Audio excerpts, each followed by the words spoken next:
Welcome to Shri Bharat Ongole.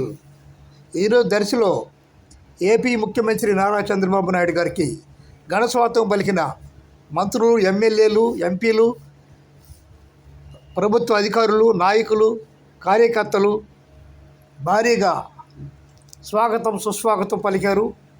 ఈ కార్యక్రమం విజయవంతమైంది. పోలీస్ డిపార్ట్మెంట్ మరియు ఒంగోలు ఎస్పీ గారు దామోదరరావు సార్ కూడా సీఎం గారికి స్వాగతం పలికారు. ఈ ప్రోగ్రాం భారీగా సక్సెస్ అయింది. మహిళలు కూడా భారీగా పాల్గొన్నారు.